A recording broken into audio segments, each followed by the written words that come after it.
Jésus est né, il était fils de Dieu. Mais cette déclaration d'amour est venue au moment où la colombe est venue se poser sur Jésus. Il dit, lui là, c'est mon fils. Regarde, tu es la fille de Dieu, tu es le fils de Dieu. Mais sans la colombe, il ne peut pas te regarder. Celle-ci est ma fille bien-aimée en qui j'ai mis toute mon affection. C'est l'onction de la colombe qui attire un regard spécial de Dieu sur ta vie, sur ta personne. Quand vous perdez la colombe, tu es fils, tu es la fille, mais pas bien-aimé, en qui il a mis toute son affection. Que le Saint-Esprit, oh, Esprit colombe, viens. Parce qu'elle est tout simplement simple. Elle ne fait pas du bruit. Elle n'a pas de force. Elle est fragile. C'est de la simplicité qui fait que Dieu se lève et combat pour toi. Le premier Saint-Esprit qui est venu sur Jésus, c'était pas dans le désert, c'était juste après le baptême.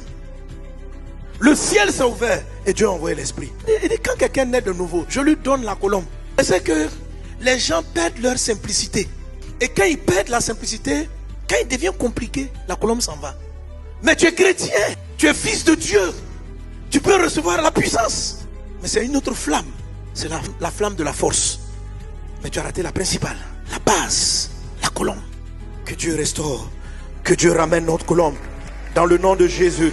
Alors laisse-moi te dire, si tu n'es pas né de nouveau, il faut que tu naisses de nouveau. Si tu n'es pas né de nouveau, convertis-toi, baptise-toi.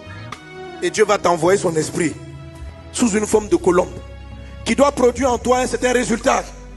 Et toi qui as déjà connu cela, s'il te plaît, prie maintenant afin que Dieu ramène ta colombe.